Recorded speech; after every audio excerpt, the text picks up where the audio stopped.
Hi, I'm Mucha Marapa. Thank you so much for joining me on this advertising training. That's me standing in front of one of my advertising walls where I quite literally just get examples of ads and flyers and brochures and leaflets and just study them. But it's what's in my hand in this photo that is far more significant. It's a book written back in 1923 called Scientific Advertising by Claude Hopkins. He's the gentleman on the left. Legend has it that Claude Hopkins was such an able advertising man that the company that he worked for just used to give him a blank checkbook to write what to actually pay him year on year. This man here is David Ogilvy, widely revered as the father of modern advertising.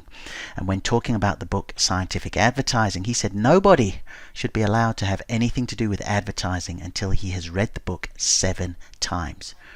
Now, what makes scientific advertising so significant considering it is nearly 100 years old? Well, first of all, it focuses on principles, and principles never change.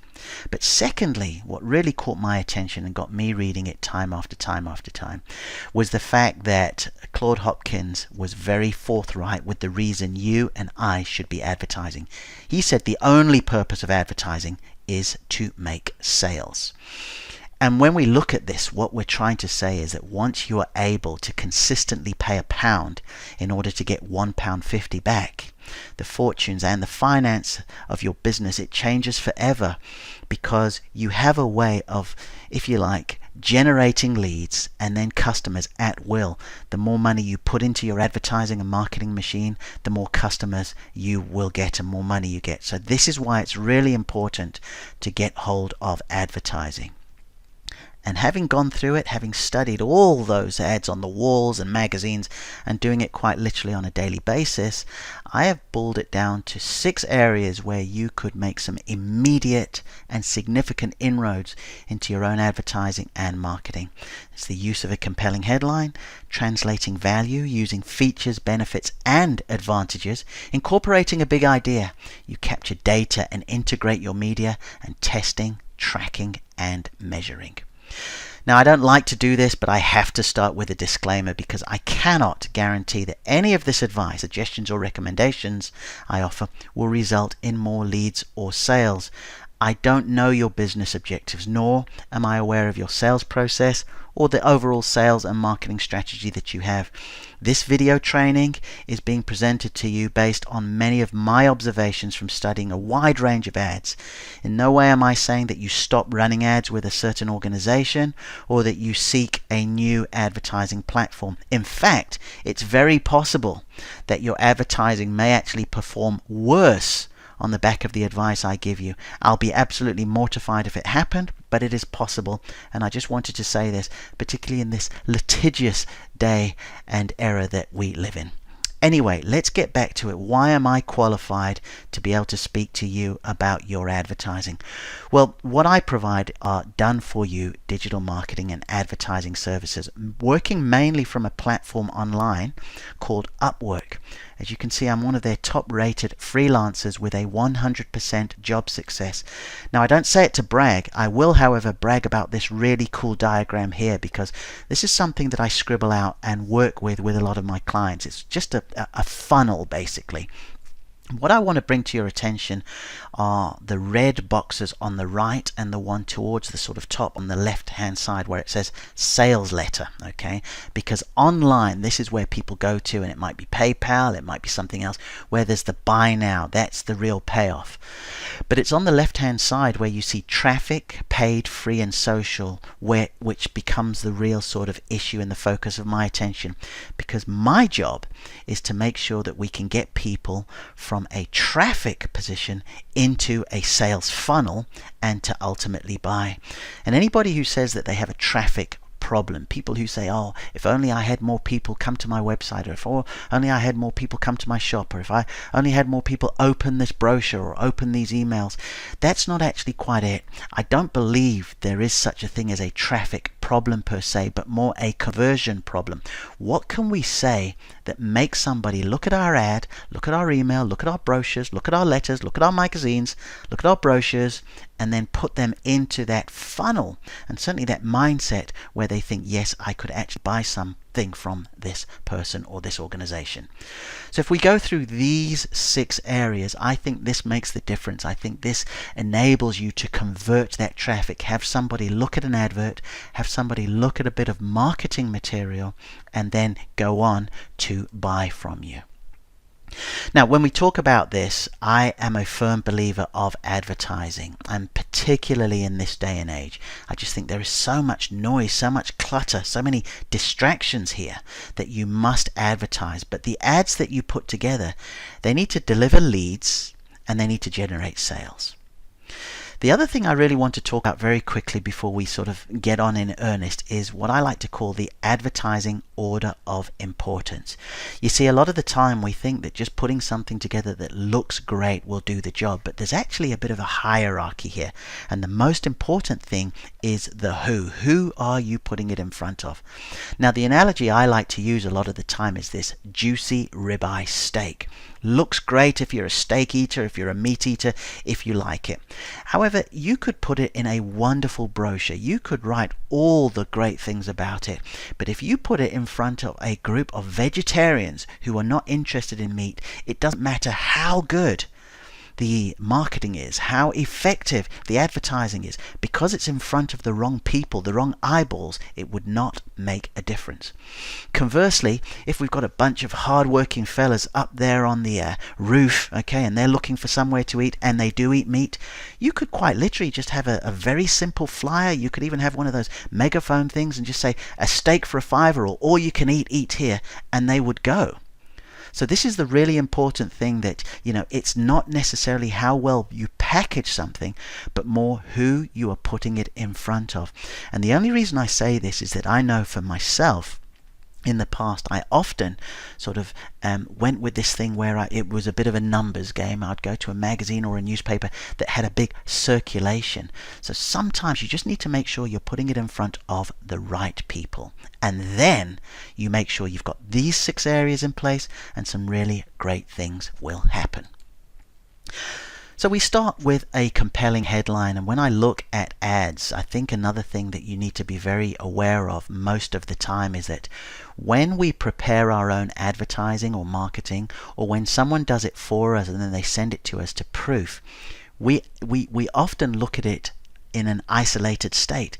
We never look at it relative to something like this.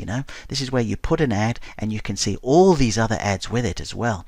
And it's likewise if we do a brochure or a magazine, we might send it on its own, but it will be on a table of other magazines and brochures. So this is why we've got to make sure that when we start putting our marketing and advertising together, like in a magazine like this, that we have a compelling headline that can help us along. Now, the reason why I'm showing these 3 logos is I want you to sort of think about it on a bit of a psychological standpoint. When you go to Amazon, when you go to eBay, when you go to Google, your mindset is often very different than if you pick up a magazine or somebody else picks up a magazine. I'd go so far as to say when you go to Amazon or eBay, they've probably even already got your credit card details. So it's a question of if there is something there you want, they're going to go ahead and buy. But that's not often the case with a magazine like this or any other magazine, right? Somebody doesn't go here with credit card details on file. They don't often go here saying, okay, let me go ahead and buy something. So you've got to make sure that the headline is done in such a way that can get their attention. Now, having had a look on many of my advertising walls, I see that headlines by and large tend to fall into one of 3 sort of areas. Number 1 is you have the name and the logo of the organization at the very top, and a line, a slogan. Sometimes you don't even really understand what it means. You can look below and see some photos or some images that explain it a bit further, but it just tends to be the name and a message that you are left to form a conclusion of yourself. Here's another example: logo, name of the organization, and a slogan. Here you see something else, make a smart move. You see the logo of the company at the top, very top of the area. And then, you even get to a stage where you get some organizations that sort of of, like to try and inject a little bit of humor into there. So there's a logo at the top, and then there's that line, "Let's get cracking." Now, this was in line with something taking place over Easter eggs, let's get cracking, and they were doing that. But I'm not altogether convinced that that works all the time, these fancy puns and play of words, and this man most definitely didn't. His name is John Caples, who wrote one of the true great books of advertising, Tested Advertising Methods. And basically what Mr. Caples did was he ran all these tests to see what would work better. Because you've got to remember, in this day and age, they didn't have the internet, they didn't have email, they didn't have pay-per-click. They had to just write something on a letter, write something on an envelope, send it to somebody, and they needed to make sure and find out what worked and what didn't, what got results and what did not. Here you see a little bit from the book. Look at this. He says 4 of these chapters, or more than 1/5 of the entire book, deal with headlines of advertisements. So in an 18-chapter book, 4 entire chapters dealt only with headlines. And as you move a bit further down, you see the success of an entire advertising campaign may stand or fall on what is said in the headline. On the next page it says that it shows that 50 to 75% of the headline, is of the advert, beg your pardon. So let me go back again. Inquiry returns show that the headline is 50 to 75% of an ad. Okay, so almost 3/4 of an ad boils down to your headline. And here it says it competes with news and articles in other ads, you see. So what we're trying to say is, I sort of moved again to all this clutter thing. These headlines, these ads are competing with one another. Sometimes it's conscious, sometimes it is unconscious. So this is why it's very, very important to make sure that we make something, meaningful with our headline. Here we are back with David Ogilvy, and he actually wrote the foreword for this book, Tested Advertising Method. And in his foreword he said, the headline is the most important element in most advertisements. He says the most effective headlines appeal to the reader's self-interest, or they give news. And then he says long headlines that say something are more effective than short headlines that say nothing. So, as nice and as funny and chuckly as this is, I'm probably thinking, particularly when it comes to homes, there's something that you could say that would be in the reader's self-interest more than a play of words like let's get cracking. And I know on a personal level, a few years back when my mother moved home after our father passed away, this was one of the most stressful times for her. I know that for a fact because I was part of that whole process. And I'm just thinking, if the headline is indeed like what Mr. Ogilvy said here, when he says it appeals to the reader's self-interest or gives news, I know that you could probably do better if you're in the real estate or the property industry than a play of words and putting your logo at the very top. And take a look at these 2 examples. I think they are terrific. Are you experiencing financial problems on the left-hand side? That's the headline. Now, marketing in its purest form, as with advertising, is supposed to repel as much as it attracts, okay? So if somebody isn't experiencing financial problems, no problem. But if there is a chance that somebody going through the magazine to this page is experiencing that, and then they see a header like that, bingo, there is a market to message match, and they will read on. I also like the way that the logos and the phone numbers and all the details are at the bottom of the ad. Then on the right hand side it says, is your PC or Mac sick? Once again, have you ever experienced a situation where you get a virus on, or it's just not working properly, and it's just really stressful? And at the top there he says, is your PC or Mac sick? No mention of the name of the company, no mention of the logo, right? It's the reader's self-interest or giving news.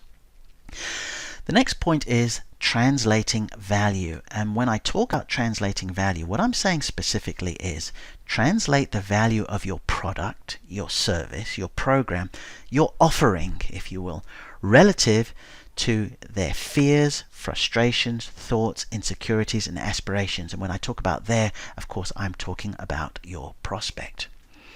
Okay.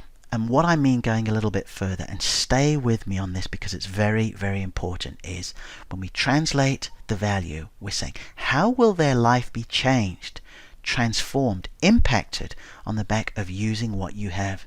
There's a great ad man, Steve Harrison, who I remember saying, ultimately with an ad, we're trying to say, I can help you. I can help you feel better. I can help you feel lighter. I can help you live longer. I can help you feel in love. I can help protect you. I can protect your family, right? So what we want to say with our ads, which I don't see that happens enough, is, how can we translate what we have into a valuable proposition for the person? Now, of course, this won't always just be in the ad itself. So much of what I tell you sort of lends itself to a series of ads, or it lends itself to when somebody looks at your ad and then they sit down with you and talk to you, or they phone up for more information. But you've really got to know how to translate value. And the reason is, by and large, we're either moving away from something or moving towards something with anything in life. When we keep drilling down and digging down deeply enough, that's what it's all about. And we have got to be able to translate that through our products, our services, our programs. Let me give you an example again here, okay? It's very much a good way of looking at it is the whole before and after. So here's a guy on the left-hand side clearly wanting to get into shape, and on the right you can see he's done a fantastic job in getting into shape, okay? There's a before and there's an after. Now, if we're to translate the value of this, yeah, of course, there's something very visible there. He's got his abs, he's got his biceps, he's got his quads, he's just looking really buff. Okay, but it goes beyond that. What does this mean? Is he going to get that lady who he's already always wanted to attract? Is he going to live longer than perhaps his parents did because his health is better? And this is why sometimes we've got to make that real commitment to know and understand as much as possible about a particular target audience relative to what we are selling to them. Here's a lady here where it's clearly all about makeup. Left-hand side of before, middle of during, and there's the after. So there's the after, but what does that mean? How can we translate the value of this makeup? Can we say that, you're going to feel good about yourself when you go to the interview now? If indeed you are sort of working at your restaurant, people will sort of, think, oh, here's a pretty person or whatever. It doesn't matter. It's going to cover maybe some of the skin issues that you've got. All right, so as opposed to just saying here is some makeup, translate the value of that makeup once they get to that sort of quote-unquote after stage. This is another wonderful example because we're looking at a carpet, and again, when we talk about homes, we talk about a very emotive thing. So we can say you can clean your carpet, okay? Great, no problem, before and after. But let's translate the real value of having a clean carpet. Well, people will come to your home, they'll think you've got a very nicely well-kept home, you're going to feel good yourself about it, the presentation of it. There's so much more, and you've got to be able to start using that translation of value, if for no other reason, because so many of your competitors will not. And here, once again, I love before and afters as a great analogy for that. What does after mean though? Okay, yep, some work has been done with some double glazing, some windows, some roofing, but what's the longer term of that? Are your friends going to envy you? Is the person next door there going to start looking over thinking, oh, that's nice? Is it going to be a great way for you to entertain family and friends? Are the kids going to be able to set up mini tents in there as well? So this is where, as part of the overall sales process, you've got to have a real understanding of who you're dealing with, and more importantly, what is important to them. And then you put that in your advertising, in your marketing, and all your communication. I use this as a personal example because this gentleman here is a fella called Steve Slee. Steve is based in Colchester. He's got a great organization called Mailboxes, etc. And as it sounds, they do mailboxes. Okay, so here's Steve. I did some work with him a few years back, and then there's mailboxes at the back there. And they also do packing and shipping and fulfillment. Now, a few years ago, even before I started working with Steve, I was actually a client of Mailboxes, etc., because I was in travel and tourism. And believe it or not, in 1 year, I traveled 33 weeks out of 52. I was on the road.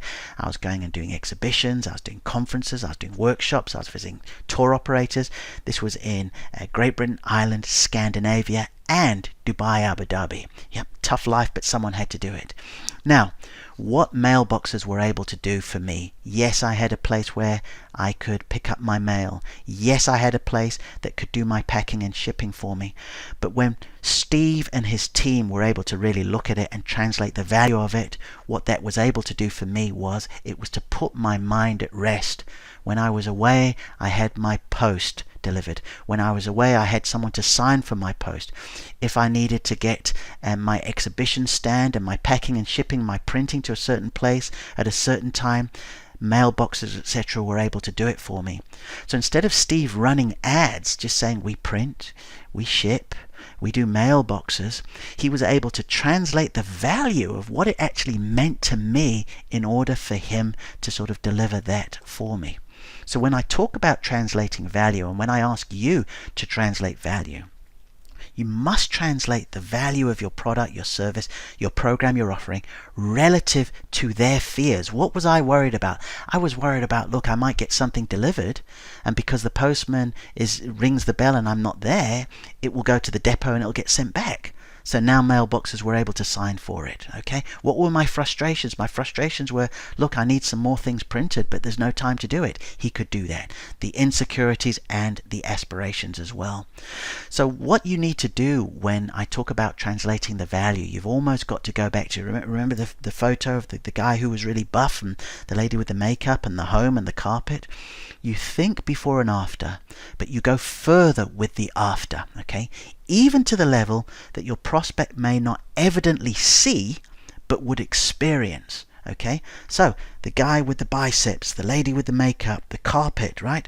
Once it's been cleaned, once he's taken, that fitness program, once she's put the makeup on, you can see all those things, but it goes a little bit beyond that. They will experience something. They'll experience confidence in how they look. They'll experience strength and a longer living with how he's built. They'll experience compliments from many other people from how the carpet is as well. And it is so important that you can translate that long-term value of what you can provide. And then the final one here, we are looking at using features, benefits, and advantages. Now, this is something I actually believe most advertisers do. I just do not believe that it is done on a conscious basis. So let's have a look at it a little bit further. Now, an example of features, if you see here with Woodpecker's Garden Services ad, all right, you see those almost, well, these are stars, but they're kind of bullet points. A fair way of describing features is it's kind of matter-of-factly bullet point sort of things. Okay, here again with another ad for the antenatal program. You see it's got breathing techniques, all birth choices welcome, flowing movements, peer-to-peer support, relaxation tools, 6 weeks, suitable times, so on and so forth. And when we summarize them, a feature is the often visible and evident facts. Okay, that's what a feature is, hence it being a bullet point. A benefit is what you positively gain from the features. What's the helpful effect of the feature? And then the advantage is the ultimate longer term payoff. All right, so let me give you an example. Here is a sleeping bag, and as you can see, loaded with features: insulated full set length, hood, vertical baffles over chest, tapering mummy shape. Okay, those are features. If I was to give you some benefits of this, well, it will keep you warm and it will keep you dry, okay, if you're sleeping outside. What's the advantage of that? Well, you'll have a good night's sleep. So if you are out camping, you'll be fresh and you'll be able to enjoy the day because you've slept well, or the insects wouldn't have got inside and bitten you and things like that. Okay, we look again, this is a real classic and common sort of example of features on steroids. You often see this with cars, when we've got airbags, we've got the brakes do this, we've got that, we've got this. So let's look at something like air conditioning. Okay, the feature is air conditioning. The benefit is it will keep you cool, right? You can drive when it's very hot, you keep those windows cold. That's the benefit. What's the advantage? The advantage is you can arrive to a place nice and cool. You don't have to change your shirt, you're not flustered, you haven't got a headache because you're really hot. Feature, advantage, benefit, and it's a very, very conscious thing. Okay, now you look at this ad here from Sentosa Renewables. And by the way, I loved what they did in so many ways with this ad. First of all, look at the top there, again with the headline, save money on your heating bills by choosing an air source heat pump. Okay, right at the top, self-interest. Okay, speaks to someone in particular. Perfect. But this is something I just have rarely seen, and I think they've done it very, very well. On, just under the header, right, in the yellow, and then a bit further down with the red, and then on the right hand side with the white, they've kind of mixed in the features, benefits and advantages. I think it is fantastic. And again, you just need to be aware of this. The rationale people, right, and the rational buyers need to have features. They do, totally, okay? But you've got to accompany them with benefits and advantages, so that way, for want of a better word, you're sort of dialing in to all sides of the brain. And here's an example of something I do. I told you that I provide digital marketing services, but I also teach others how to do it as well. And this was an ebook and a video training program that I put together, and it's geared around 9 services that can be provided to clients as a Facebook marketing manager. And in listing the 9 services, here are the features. So, when I'm putting this forward to somebody and I'll say to them, okay, here are 9 areas that you can learn, you can study them, and then you can go to clients, your local businesses, your entrepreneurs, and you can offer them any one of these 9 services, or 9 of them in total. So if we looked at Facebook retargeting and custom audiences, okay, we're just looking at it like that as a feature. What is the benefit of it? Okay, well, the benefit is as a Facebook retargeting and custom audience, you can put a pixel up at the top right of the page. Okay, you put some code on the page so that anytime someone goes to a web page, if they log into their Facebook account, you can then run ads to them. So that's great. Okay, now what's the advantage of that? Well, the advantage of that is, I mentioned at the start, I provide digital marketing services. However, if you look at the very top there, you can see landing pages, marketing funnels, retargeting, email marketing, copywriting. I also do audio and video editing as well. If I know somebody has gone to a specific page like audio, or they've gone to a specific page like email copywriting, I can then run specific ads. So instead of just calling myself a digital marketer, I can say I'm an email copywriter or I'm an audio editor. So once again, features are the facts. Benefit, what you positively gain from the features, the helpful effect. The advantage is the ultimate longer term payoff. When we look at that relative to that Facebook training course I've got, and I'm talking about one of the features, retargeting is one of the services you can provide. The benefit of retargeting is that clients can put ads in front of people. Okay, so you send someone to your website, they just go there, they have a look at a website, you can get that intelligence, and then you can run ads in front of them. The advantages of retargeting is you can then start tailoring ads to specific pages that people have visited. So this whole feature, benefit, advantages, it's not something you pick up just now. You've really got to sit down and begin to sort of ask yourself, what's the fact about these services that I have? What's the benefit? What does someone positively gain from this? What's the helpful effect? And what is the ultimate longer term payoff as well?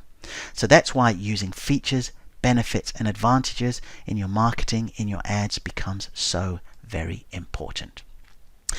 So there you have it. These are the first 3 that we have used here in the checklist. The use of a compelling headline, translating the value of what you provide, and using features, benefits and advantages. I hope that they have helped you.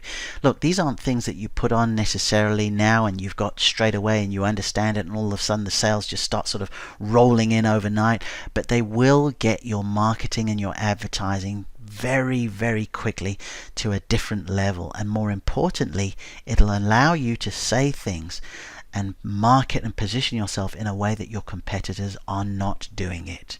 Now, if you would like to see the next video, Incorporate a Big Idea, Capturing Data and Integrating Media, and Testing, Tracking and Measuring, all you have to do is just put your email address here. You'll see a link on this page here. And then not only will I send that over to you, the video on incorporating the big idea, the data capture, the test, tracking and measuring, I will also send you a a copy of Scientific Advertising. I had done some sort of tutorials with them, some short, sort of everything under 5 minutes, but I'll send you the ebook because you will really, really benefit from that. It is fantastic. And if you remember, I geek out on all my funnels. Look at that at the bottom there, the big idea, so you can see how big a role it plays in all the different funnels that I do, and I would love to share that with you. So just sign on the page below, send the email. The video is ready right now. As soon as you put that in, you would receive that. So this is Mucha Marapa. I'd just like to thank you once again for taking the time to watch this. You can probably tell why I'm so excited about this, because I think it is important to advertise. I really do. If I had to do it all over again, sort of trying to go the word of mouth way and just sort of the organic traffic and the SEO, as opposed to just sort of being able to put some money forward and really dial in to some qualified prospects, that's what I would do each and every time. But I struggled with it because I would put it in front of people and they wouldn't buy because I wasn't applying some of the principles I'm very happy to share with you. You must make sure that all of your advertising and marketing is a profit center as opposed to a cost center. And we'll go through more of that in the second video. And by the way, if you found this sort of interesting and you've got any questions and comments, you'll also see a link on how you can reach out to me on my Facebook page. Just come over, give me some feedback, because that's very important to me as well. But I do hope you put your email down and I can send you your next video. Until then, thank you once again for joining me.